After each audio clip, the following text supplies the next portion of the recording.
গ্রামের একটি গৃহস্থলী বাড়ি থেকে আমরা এই রাওয়া মুরগিটি কিনেছি। আর এটা আমাদের এখানকার একজন চাচার সাথে পরিচয় হয়েছে, তার বাসায় রান্না করতে দিব। চাচাদেরকে সহকারে এই বাসার সবাইকে নিয়ে আজকে এখানে আমরা মুরগি রান্না করে খাবো।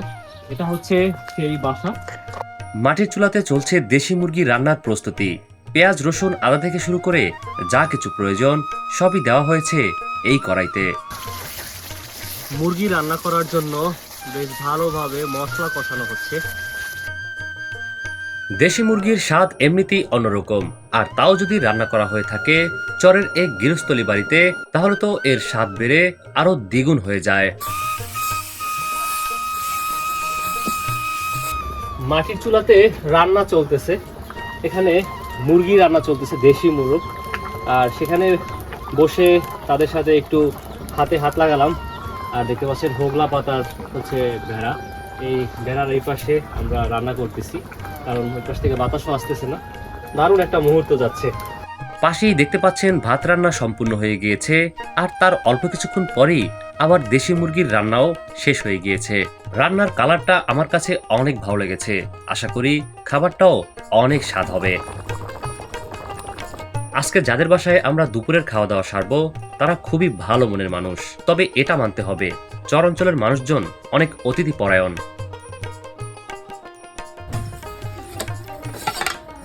ভাতগুলো ছিল তাদের নিজস্ব চাষ করা ধানের চালের। আসলে চরাঞ্চলের মানুষজন সবাই কিন্তু চাষবাসের সাথে যুক্ত, তাই ধান, চাল থেকে শুরু করে কোনো কিছুই তাদের কেনার প্রয়োজন হয়নি।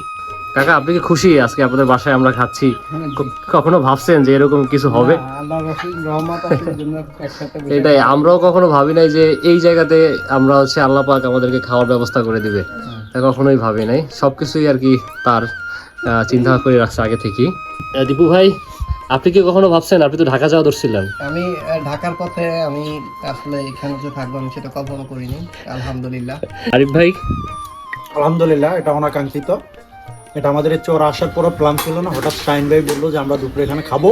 হ্যাঁ হ্যাঁ। তো চাচাকে বললাম, চাচা সবকিছু ম্যানেজ করে দিল এবং রান্না হলো বেশ চমৎকার।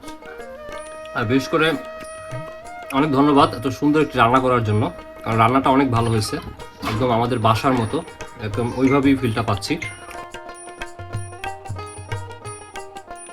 বন্ধুরা, আজকের এই ভিডিও চিত্রটি ভোলা জেলার লালমোহনের চর কচুয়ার দৃশ্য ছিল। আসলে এই চরের মানুষের জীবনযাপন খুবই কষ্টের, যদিও এই তাদের জীবনযাপন নিয়ে আমার ফেসবুক পেজে একটি কন্টেন্ট আপলোড করা আছে। চাইলে আপনারা চর কচুয়ার মানুষের জীবনযাপন নামক সেই ভিডিওটি দেখে আসতে পারেন। ভালো থাকবেন সবাই, দেখা হবে নতুন ভিডিওতে। আল্লাহ হাফেজ।